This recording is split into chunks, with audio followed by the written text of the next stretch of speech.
Okay, so I think it's recording. Do you see the little recording thing on your side? Okay, good. cool. We're good. Okay. Okay. Hey, take another sipping there. Quick sipping. Quick little sipping just to wet the whistle. Take a smell. Oh, That's lovely. okay. Lies, lies, lies, and more fucking lies. The Snowcast has lied to the listeners. We said the last time we were chatting there, DJ, we said the next time you'll hear the two of us, we guarantee we'll be in a pub. And where are we now? On fucking Zoom again. Like, this is an absolute joke. Like, come off it.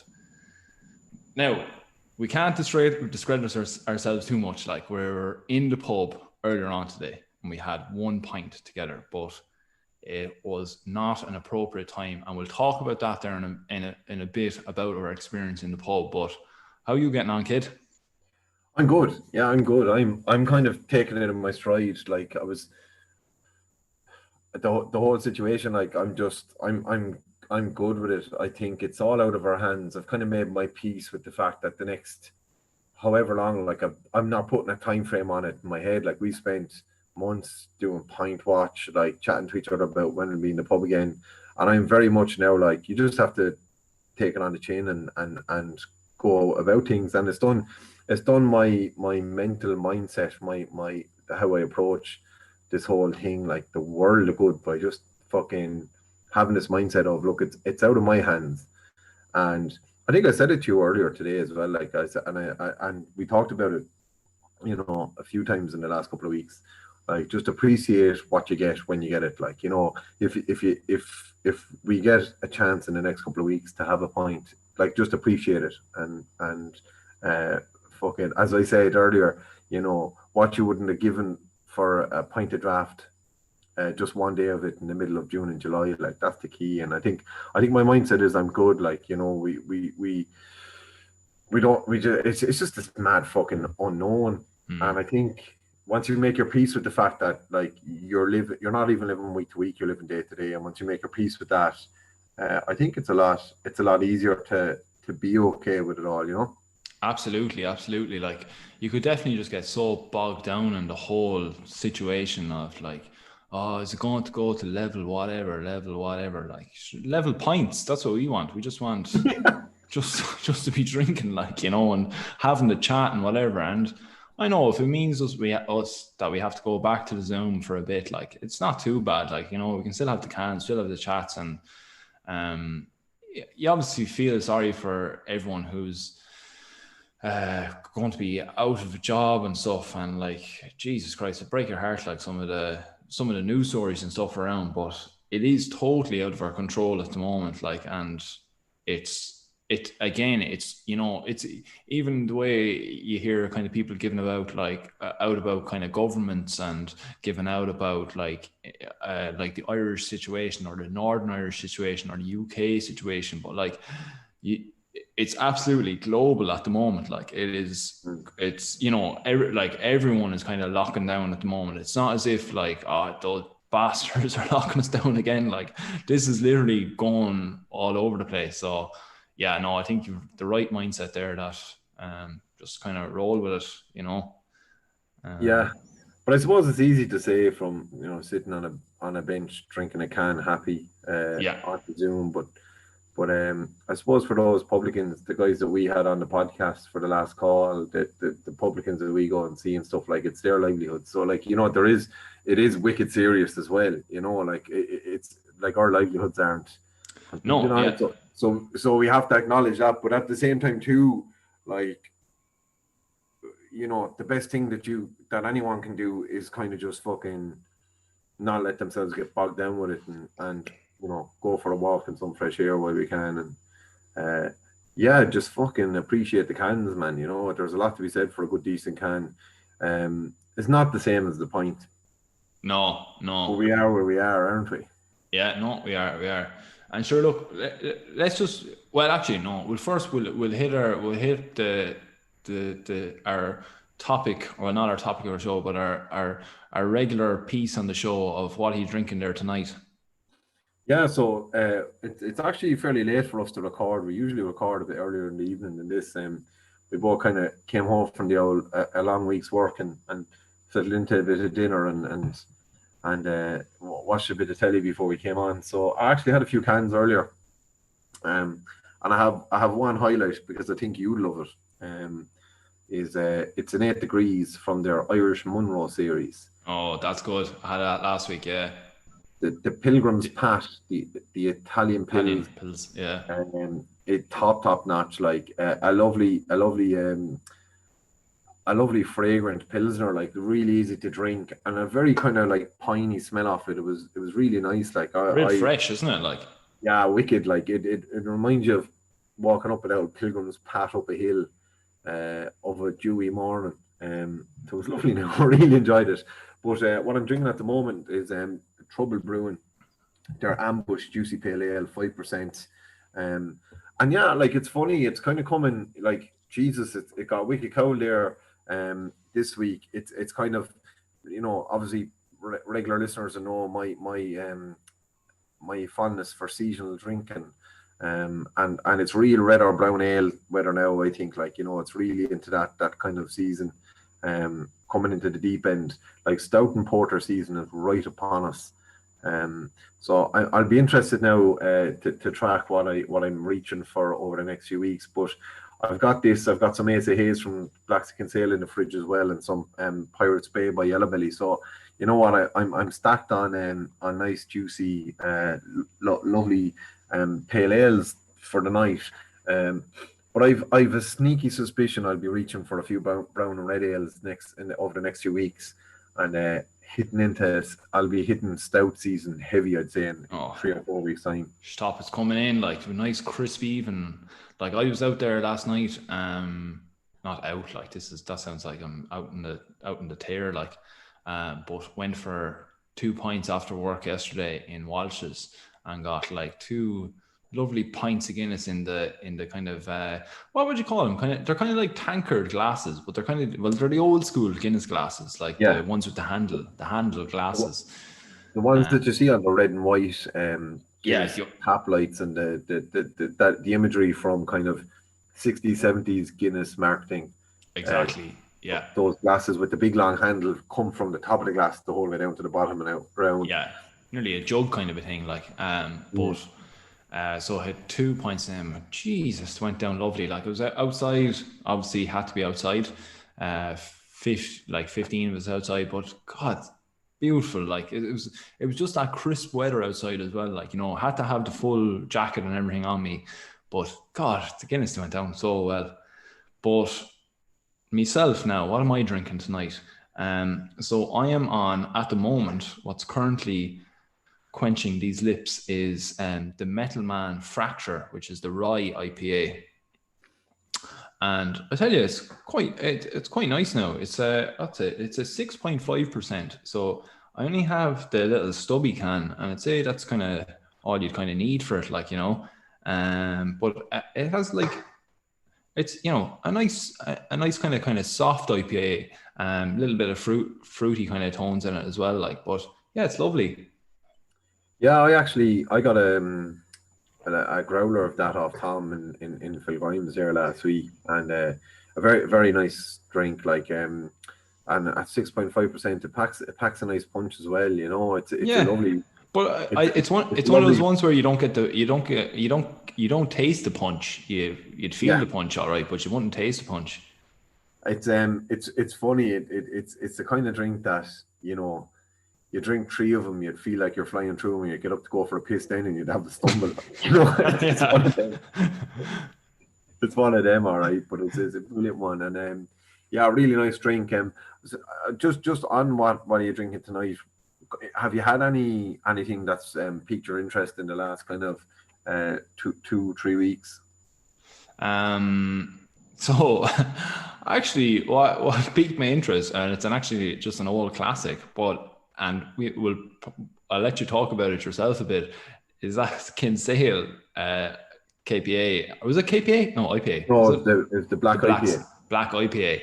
inside in Phillies there tonight. Like, oh my God, I was just like, this is luxurious, like beautiful. Like really, like, do you know, you're talking there about the stout and porter season coming in. Like, this is the gateway between them, I think. Like, Yeah, it kind of has that kind of coffee and chocolate kind of taste of the, like, that's kind of kicking into like the porters and stuff. But you know, that's there in an IPA. Like, I Jesus think Christ, it's beautiful. what I get drinking blacks against sales black IPA, not the KPA, because the KPA is very much like hops are front and Yeah, center. But the yeah, blacks IPA is like this beautifully balanced, well-rounded. You, you know, you get the broad range of what you're tasting. Like you come in with the malt and barley at the front, and then like the hops are there at the end. Like, and it's like a subtle undertone. You've got a lovely, beautiful balance. It's not, you know, one doesn't overtake or overpower the other. You know, it's a beautifully balanced drink, and like you said, it's an omni-seasonal drink. You could fucking drink that Oh, January to December. that's a good term. I like I'm, that yeah, one. Omni-seasonal. I'm Put that registering that as a trademark. hashtag Patent, omni-seasonal. yeah, That's patent that before we put like, out the episode. yeah. But it is that fucking, like, you could drink that at any stage. You could drink that any time of the day. You know, like you could have that with your breakfast. It'd be fucking lovely. You know, it's one of them drinks.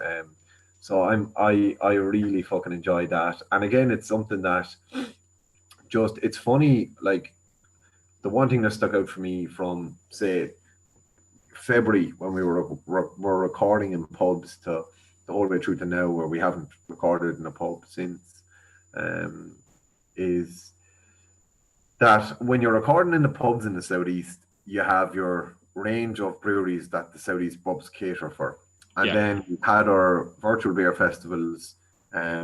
We had our going to the Plinth, which we went to today to pick up a few drinks.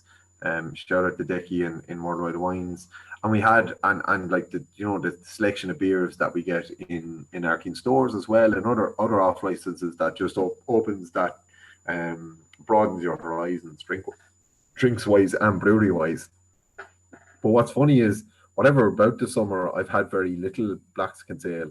And like Ace of Haze was such a banger and front and center, that like Ace of Haze was the drink that was in the virtual beer festival from Black. So I actually haven't had a black IPA or a KPA probably this year until today. Like, so it was just a beautiful little treat, a beautiful little delight. A delightful kind of surprise, and it just brought me back to it. Actually, it invoked some fucking good fond memories of drinking black IPA in Jeff's Bar in Waterford, in Sissy Young's in Cork, drinking it in Henry Downs's. Just some good fucking. I just had like some really good vivid memories of enjoying that with different people over the last couple of years, and it was like there was a nostalgia factor there, and it was kind of this surreal experience of sitting in a beer garden without access to the bar, with Tom just passing in and out, and sitting social distance from each other, a couple of people at other tables.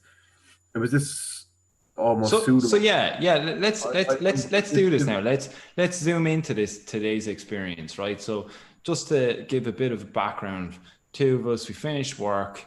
We only had one thing on our mind, just getting that just to quench that quivering lip that we had on us.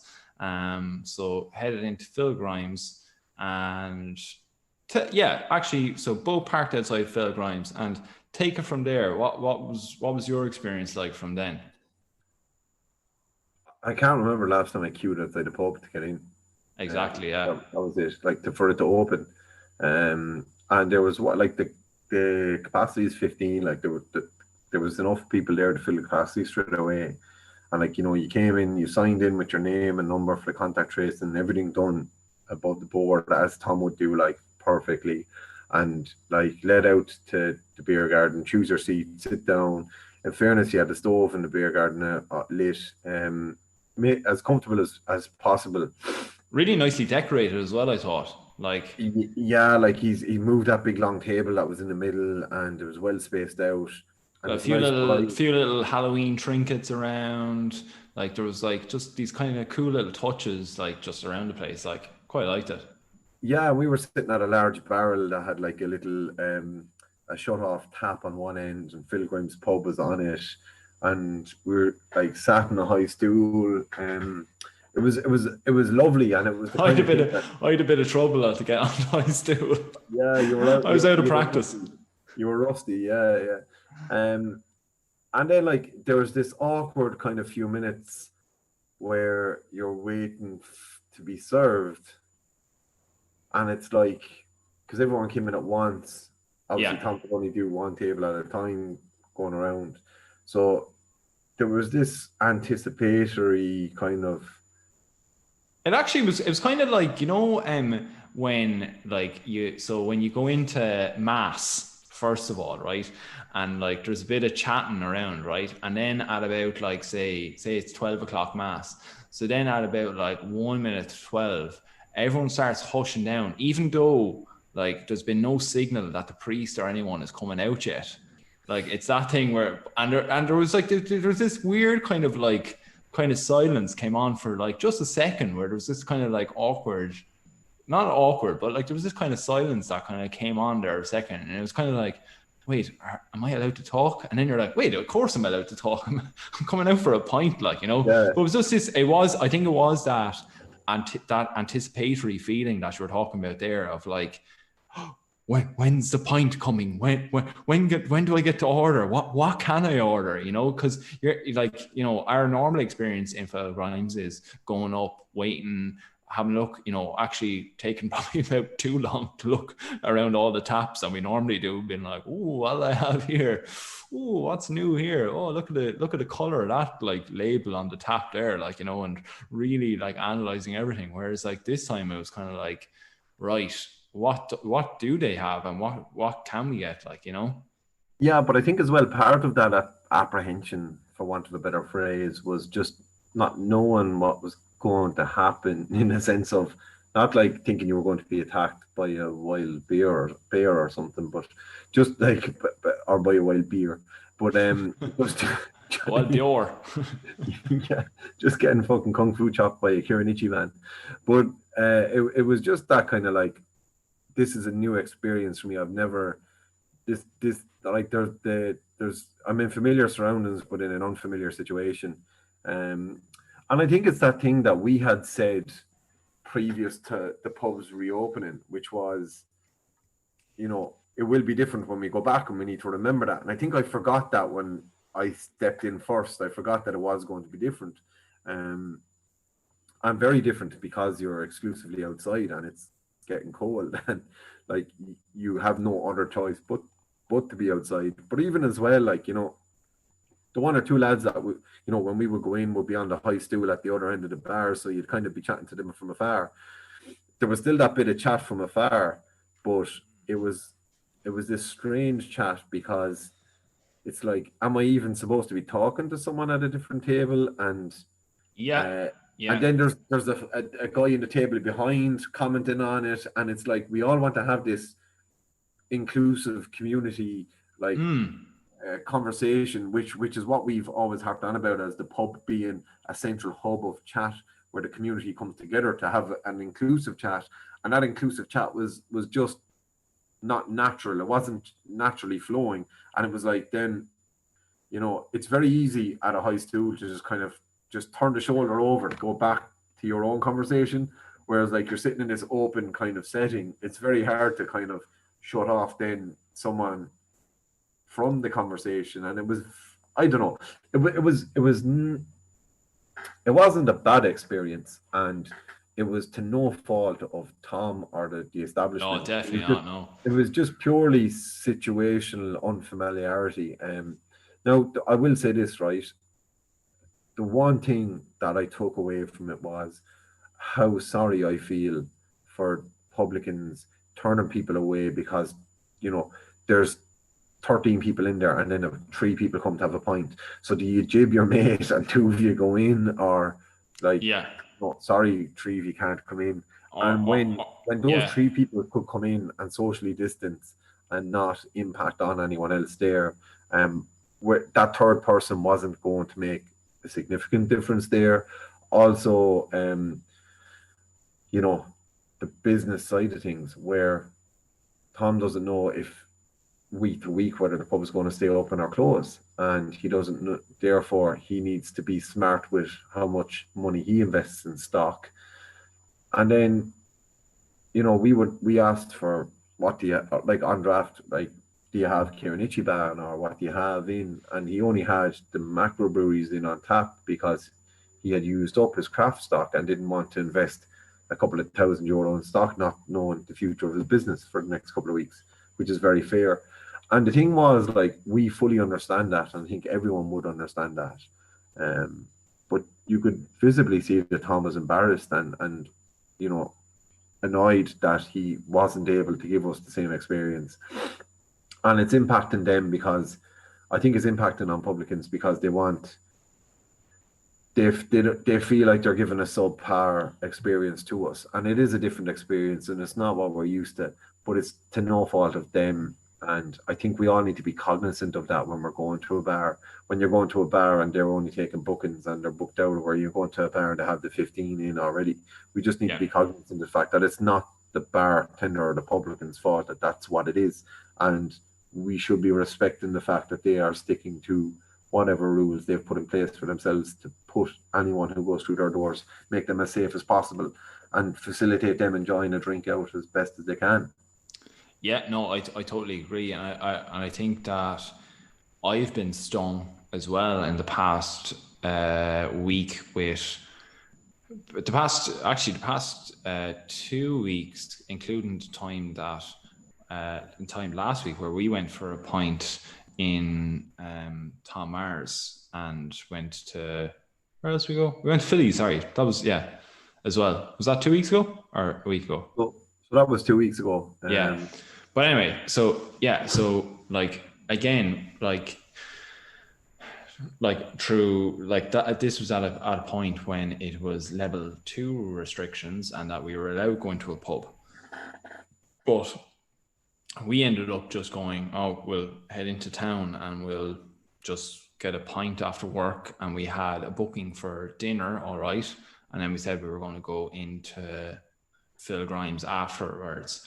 But between finishing work and having our dinner reservation, we were like, we'll go for a pint initially.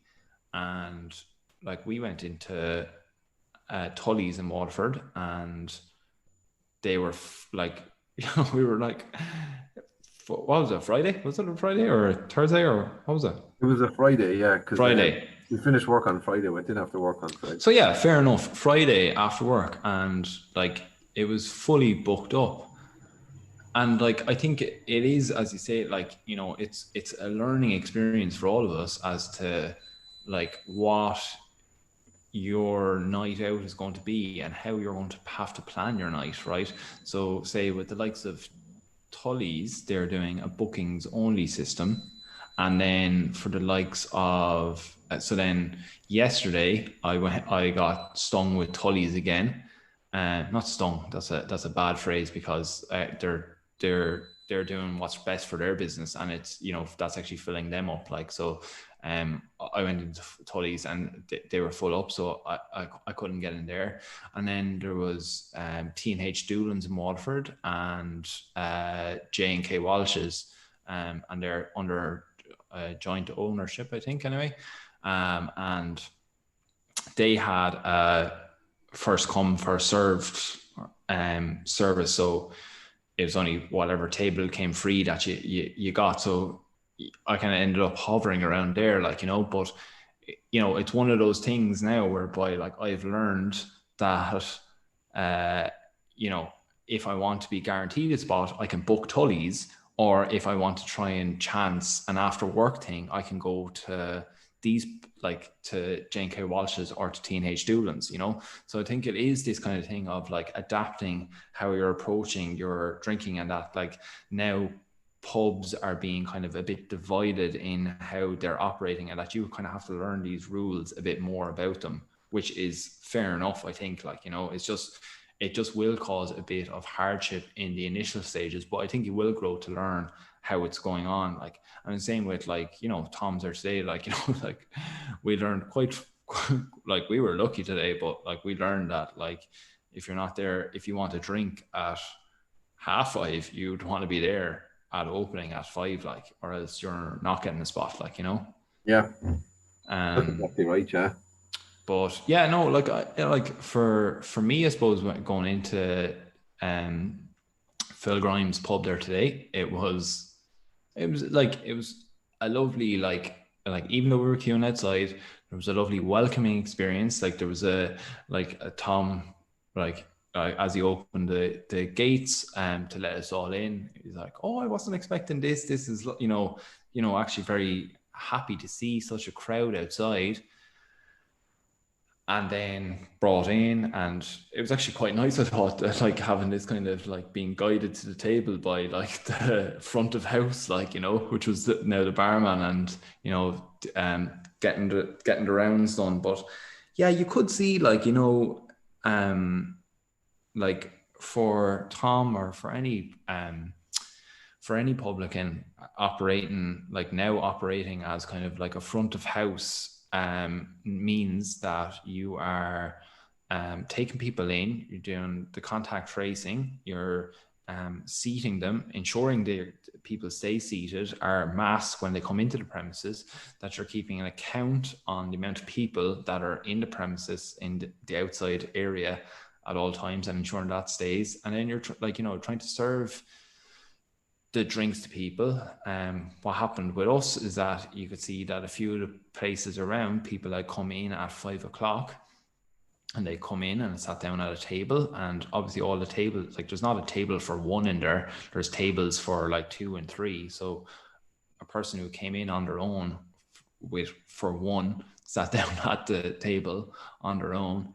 And then when it was coming around to the orders, they were like, "Oh, you know, I'll have a pint." And then, you know, sure, Jimmy's coming in there in half an hour.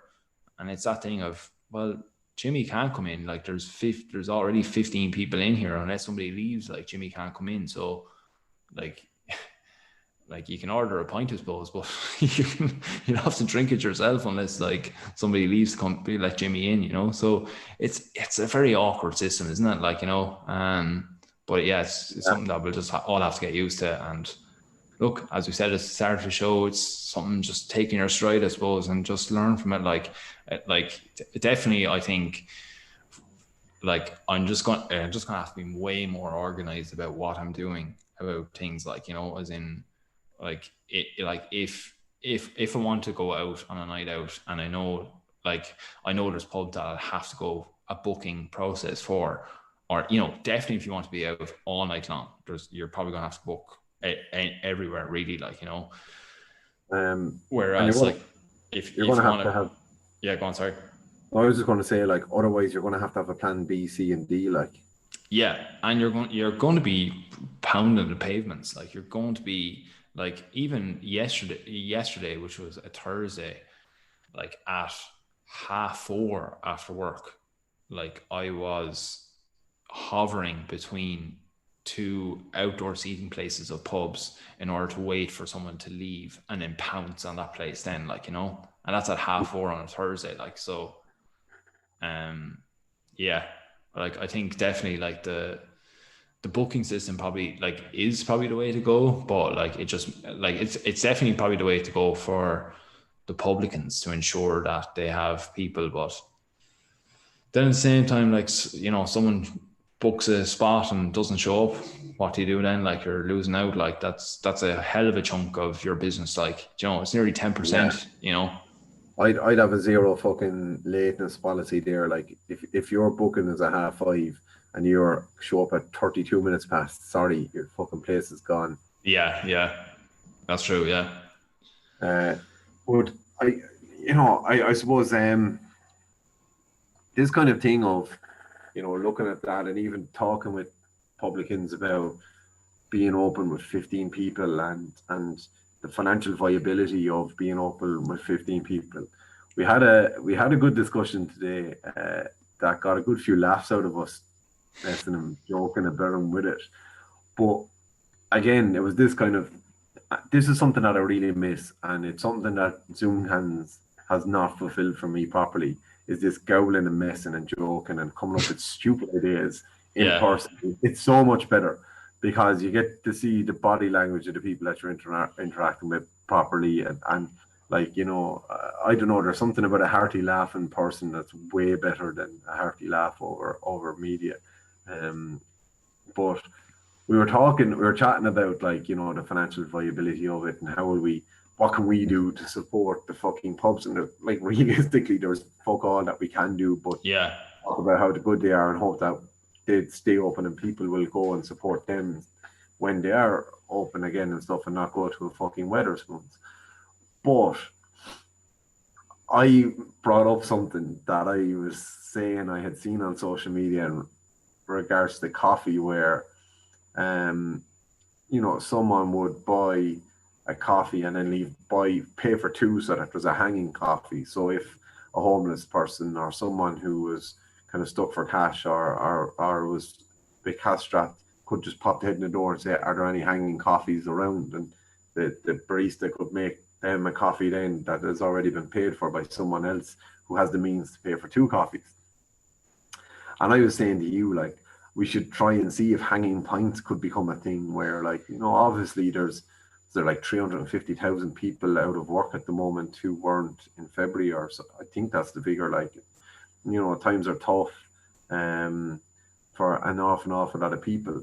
So I was wondering was, like, as things progress and if we are able to go for a pint and the pubs do open up back properly over the coming months, um, like, wouldn't it be brilliant to be able to say to, a publican when you're buying around, say if myself, yourself, and Tommy, for example, were in Phil Grimes or Ollie Sharp, and we were buying 3 pints, to say, Tom, take for four and throw a hanging pint on that. And if Tom then had, say, 10 hanging pints built up, that by the end of that night, if someone who had been laid off because of the pandemic or was out of work or something like that wanted to go for a pint, they could have a hanging pint. And if not, then Tom could, just at the end of the night say whatever's left over from the hanging pint goes towards paying the bills or catching up on the loans that these businesses are going to have to get to stay open and stuff, It was just a kind of stupid messing idea, and Well, there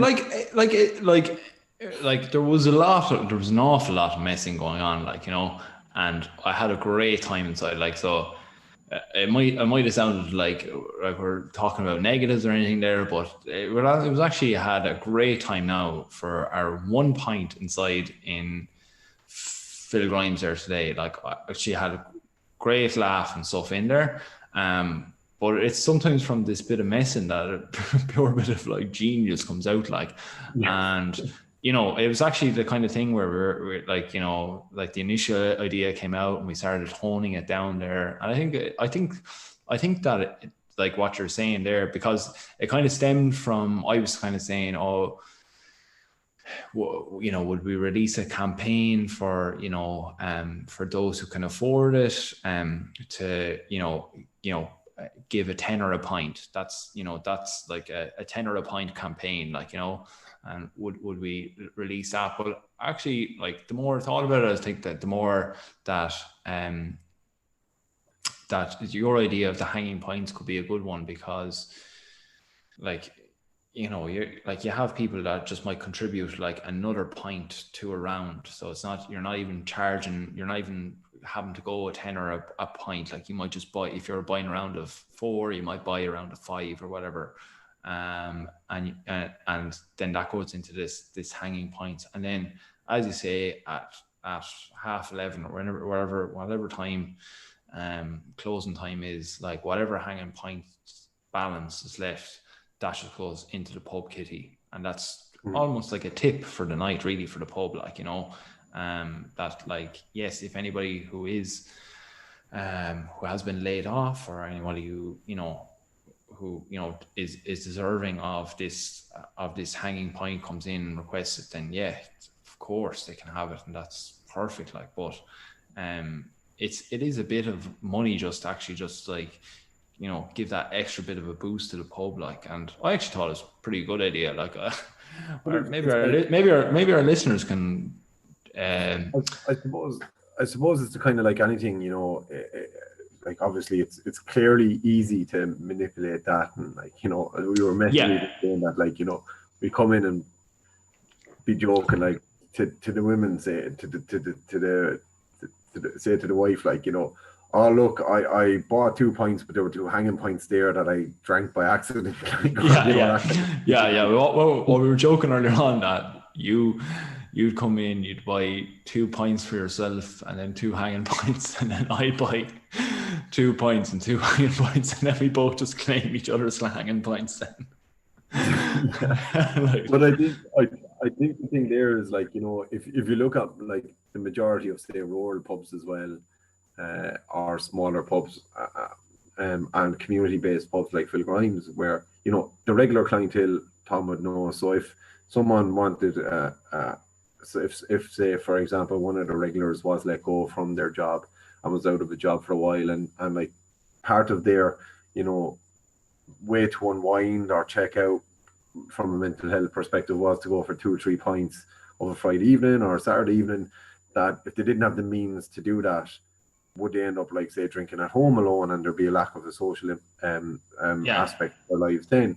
Whereas if there were a couple of hanging pints around, they would still have the means. You could even do it in a way that, like, there's a way of communicating that you want a few hanging pints that night without having the social stigma attached to it. Oh, they can't afford a pint, look at them, or this kind of nonsense that can happen sometimes in Irish society too. Like, would there be a way of, like, if you need the hanging pint and the barman knows you and knows you're out of work, you go to tap the card machine, but you tap the opposite end, so you have the optics of paying for the drink, or is there, could those things be ironed out? On, like, basically, like a pub puts up a sign like, if you want a hanging pint, do XYZ. That might be a bit more subtle as well, because we have this sort of like shame culture sometimes in Ireland about charity. But I've come up with a second scheme there while you were talking that will work. That will work in 31 counties in Ireland. That could also be a bit of charity towards the pubs. What if, when you're ordering your pint, when the pubs open back up again, or if you're going in for your outdoor pint at the moment. So say if I went into Phil Grimes tomorrow and I ordered a pint off Tom and he brought it out, and he said that'll be, say for example, $4.50 for the pint. And I said, no bother, Tom, I'll pay Dublin prices. So in Waterford, you're like, yeah, I'll have a Dublin pint there, please, Tom. So Dublin price, is it? Pint. Yeah, it's the same pint, but you pay €7. Yeah. So, or like, could I have a Temple Bar Guinness there, please, Tom? Like, just that could be another way of like, taking the piss a bit, but giving a bit. No, I think there'd be some like terrible memories of mine that are just like erupt in my head, like as I was ordering, of like just being absolutely scalded on a night out in Temple Bar. The flip side then, like, could a pub in Dublin then, like, could you go into a pub in Dublin and say, I'll have a Waterford Guinness, please, and get a pint of Guinness for $4.50? That's Dicey's. In Dublin. That's just Dicey's on a Tuesday. Yeah. Their student prices are like expensive prices in the rest of the country. Yeah. But yeah, that's something that's disappeared from Irish vernacular for the last 6-7 months, is the argument over the price of a pint. Yeah, no, totally has. Yeah. I actually nearly felt a little like guilty when I was going back today, and I was just like, like what, like our pints were $5.50 or whatever, and you're like, God, what a bargain! This is an absolute, like, I nearly felt like I was robbing them, like, because like obviously like what you're doing there is you're just like multiplying the fiver out by 15 people, and you're like, this isn't much at all, like, for like, what's that, like, if you're open from 5 to 11, it's what, 6 hours, and if if say someone drinks even 2 pints an hour, which wouldn't be bad, Yeah. it's 10 or a person, 150 an hour by 6 hours, 900 quid turnover for a day in a Yeah. pub. And that's only the weekends, like the 2, 3 weekend evenings. Like, for a lot of pubs, that just isn't a sustainable business model. No, So, yeah, that's just turnover. Like, it's not even and, profit. and Like, like, like, some pubs, the buildings will be owned by the owner and the publican will be the owner. Whereas other pubs, the buildings won't be owned by them and they'll be employing people, as well. mm, So they'll have the cost of a lot more overhead. So it's a bit mad. It's a bit mad. And I feel so fucking. And it's this thing, the support, not sympathy campaign. So they don't want our sympathy. Like, they don't. And I feel even bad giving them sympathy. But um, it's just that kind of fucking, like, I do feel I can't help but give them sympathy. And the thing that's annoying me the most about our experience today is actually the fact that we went to Phil Grimes for a couple of pints 2 weeks ago, like you said. We went inside mm, and I felt safer the way it was laid out and done and the setup that was in there. I felt safer in there than I felt going to any supermarket in the yeah, last few months. And that's like, I'm not saying that because I fucking have fierce affection for Tom and Phil Grimes as an establishment.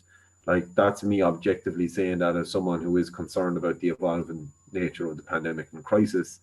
That genuinely, if I was asked to go in there for a pint tonight in the same situation I was in 2 weeks ago, despite the levels of COVID at the moment, I would feel comfortable in there because it was done very, very well. And, yeah, like I said, like, we work together closely, so we're in the same little bubble together. And I know that, these things of social bubbles have been spoken about on the media in the last couple of days as a kind of kickback against this. You can't have any visitors in your house. But for me, like, the last couple of months, I have had like a tiny social bubble of 6, 7 people, including like my wife, my granduncle, grandmother, and my uncle, and then you in because I work and socialize with you. It's this kind of thing of like, when you have a small group of people and say we're in each other's social bubble, we go for a pint together. Like, is the risk any greater to either of us if the pub is done right versus, you know, us being in work together, which we have to do, yeah. No, and there's a well, bit of yeah, common sense there, like. yeah. Yeah, it does. It is that thing of like, all right, if you do want to reduce contacts down, then yes, limit the table to a table of four or whatever. Like, for if obviously if it's a family of fucking 5 or 6 from the one household, then leave them off. Like, but do you know what I mean? Like, if if you're saying there's 4 or 5 different people or whatever, then yes, okay, like split them up. Like, there just doesn't seem. Yeah. I hate. I don't want to complain because fucking you can be complaining till the cows come home. Like, but even we were saying earlier on there today about like the size of smoking areas or the size of outdoor areas, and like how it's obviously like 15 is just a blanket number, and like you could have a place that was like half the size of Phillies or double the size of Phillies, and it's like still the same amount of people. So you can have like people absolutely crammed into it, or like even Phillies there today, there was like the whole far end of it was completely unoccupied, like, and like we were still like 2, 3, 4 meters apart, like in the smoking area. And then you could have And a it's well place, ventilated. yeah, and then you could have a place then that's like, there's places in Dublin and probably places everywhere like that have huge big like garden areas that are like fully covered with canopies and stuff. And you could just 15 again, like, so I don't know. I think we spouted at the very, very start of this that it would be like, there was kind of indications for what 10 per, or was it 4 per 10 meter squared or 10 per 4 meter square or something, like, there was like an actual guidance on X number of people per thing. And like that's actually the same in shops. Actually, the way in shops they have, some shops they have outside the doors, they have like maximum occupancy of the shop is 8 people or 32 people, like depending on the size of the shop, like, whereas like just 15 for the pubs. Yeah. Like it just, you know, it doesn't reflect the size of your pub, like, which is actually probably like reflective of the rent and all that kind of crack as well of the pub, like, you know. And I just want to comment on one thing as well from a couple of weeks ago. Like, what was my big major concern about pubs reopening throughout this pandemic? It was the toilets. How will the toilets work? Like, how are you going to enforce social distancing in the toilets, etc. And what was really reassuring for me is what I completely did fail to take into account. And I think this is actually a reason why, when you look at the pandemic numbers and stuff, Waterford has been doing so well, is because Waterford people have an awful lot of common sense compared to other parts of the country, in my experience. Going to the toilet in Philgrimes a couple of weeks ago when it was open was max 2 people in the men's. And I was kind of like, what happens when there's 2 in there? I never failed to think to account that someone would see 2 people in there and just decide to not go in and wait. Yeah. And that's what happened. It was just as simple as that. And I think that part of it was because I think everybody in there would know that, you know, if Tom saw you messing or breaking the guidelines, he'd say, right, you're done, get out. But it was just this thing as well of like, there's only 2 people allowed in there and there's 2 people in there. So I will wait out here with my mask on and let them leave. Let someone leave before I go in. And it was as simple as that. And I think without the whole pandemic, we had this, again, you have this preconceived notion of, you're thinking of times where you've been absolutely scuttered and you're, you know, going into a urinal and there's a fella nearly breathing on your neck waiting to go after you. You know, these things run through your head, but you fail to just think that in extenuating circumstances, in order for a place to stay open, people will just do what they need to do and do it right. And that's what was happening in Philgrimes that night, for example. Now, obviously, part of the reason that pubs are being picked on at the moment, are being singled out or not being trusted, is because, you know, we've seen social media videos of the odd place that hasn't done things right. And that's the infuriating bit, is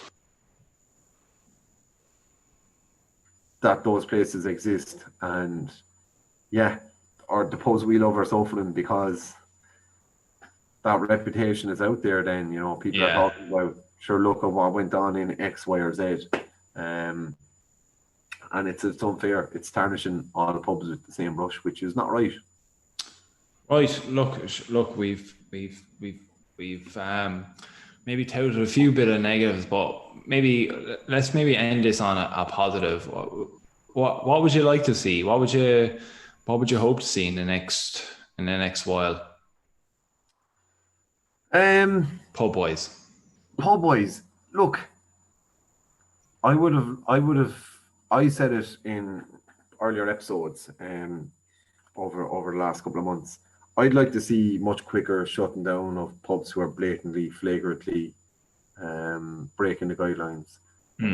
Like, I drove past the pub that I won't name in Waterford earlier on the week, and I saw someone open the door and a load of lads sitting at the bar with no masks on, not socially distant, slugging pints, clearly over capacity. And you're kind of you see that, like, I'm stopped at the traffic light looking at this, thinking, how the fuck?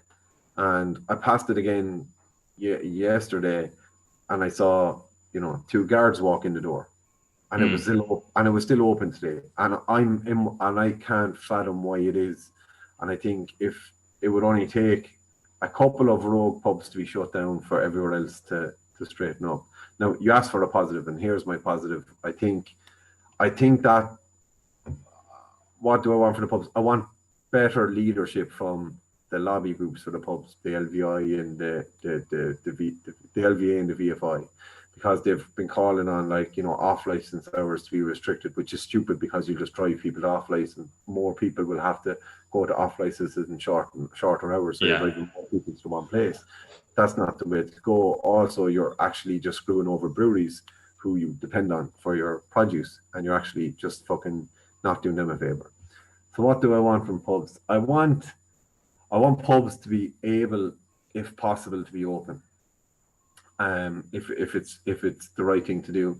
And I want the good pubs to be given a chance to show that they are not going to be responsible for clusters. And I want faster enforcement of shutting down pubs that are breaking that are clearly flaunting the guidelines and putting people at risk. Because they're not just putting people's health at risk, they're putting other pubs' businesses at risk, etc. So that's what I want for the pubs. I want good, decent.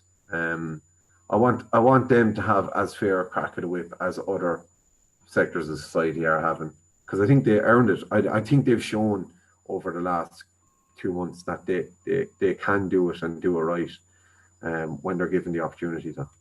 Yeah, no, I totally agree. Yeah, I suppose from my perspective, I want the pubs to get the support that Tom is getting today. I want people to go in. I want people to go in early. I want people to go in at like organized. I want to, and I was as much a fault as anyone else there the last few times I've gone out, but like I want to be probably part of the evolution of booking my slot in the pub and stuff like that, and just I suppose just tone the line with what the pubs want me to do as well.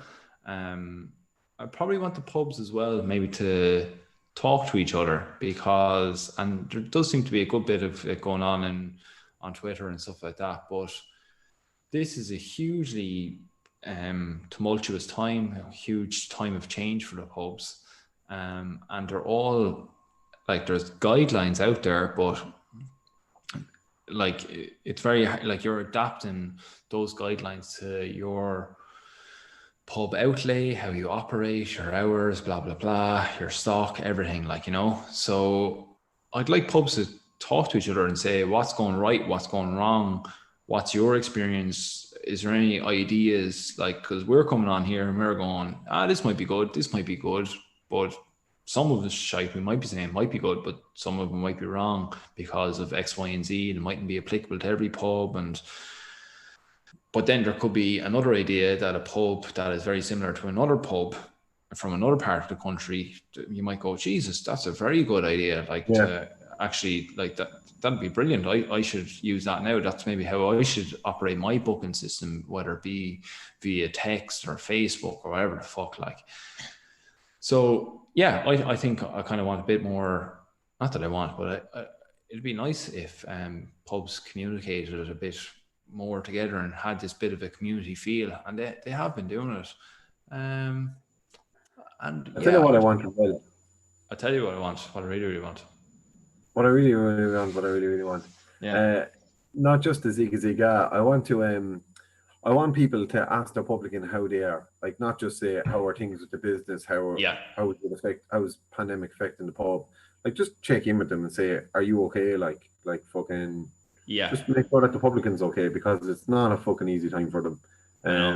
It's not an easy time. And what I thought was great there was just 2 minutes today where Tom came over to us with a cup of tea and just stood back from the table with his mask on, just to have a chat.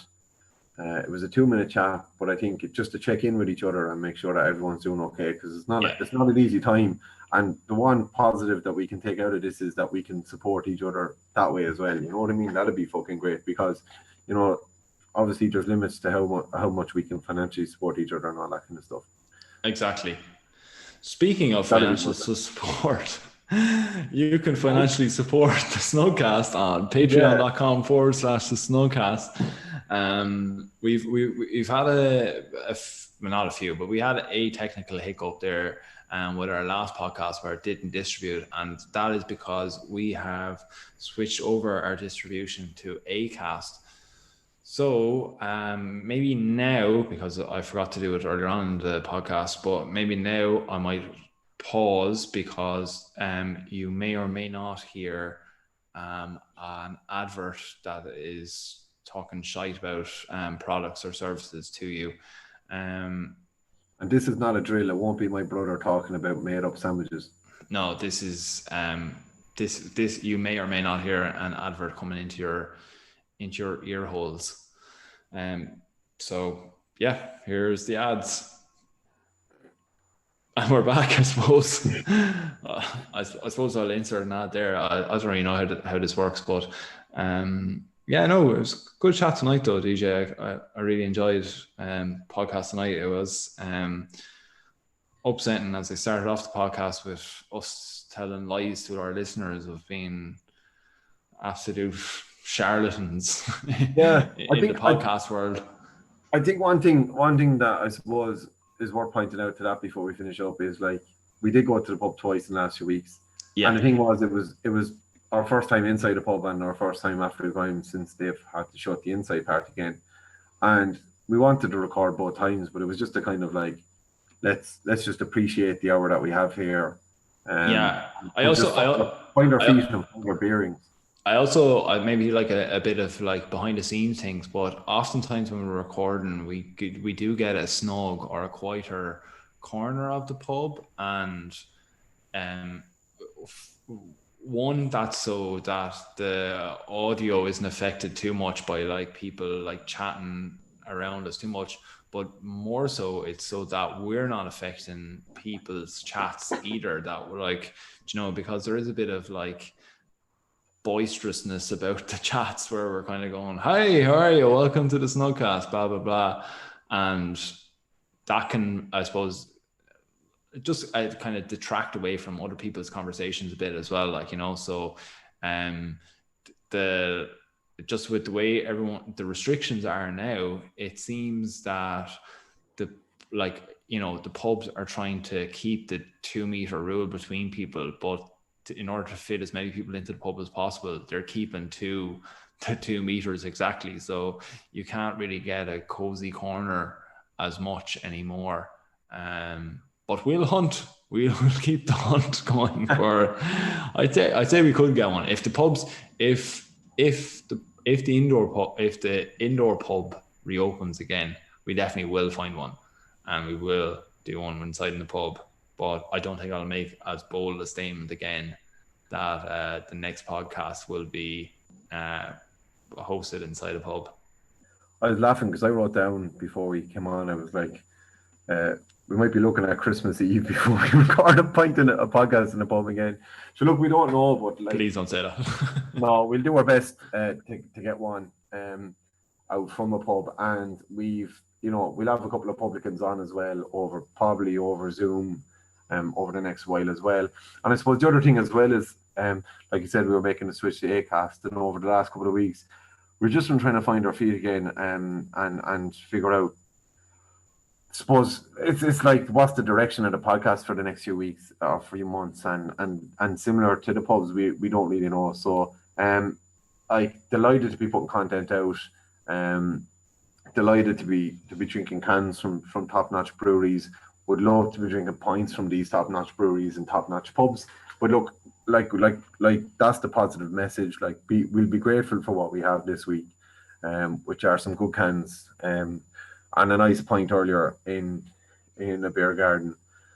And like, that could possibly be it for the next few weeks. But the main thing is that everyone stays safe, and we fucking support the independent craft beer industry and support the local pub. Yeah. So my closing remarks are along those lines. Níl aon bin bán mar the bin bán féin. I presume you've opened your can of bin bán, no? I 100% have. Ballykilcavan's finest. Oh, stop. Any closing remarks for the fans? Mind yourself. Yeah. Can of Mish Lekela. I love it. Right. Good luck. Good luck. Good night. God bless. Oh, I got a fucking hamstring cramp there 2 minutes ago. I'll stretch this bastard out.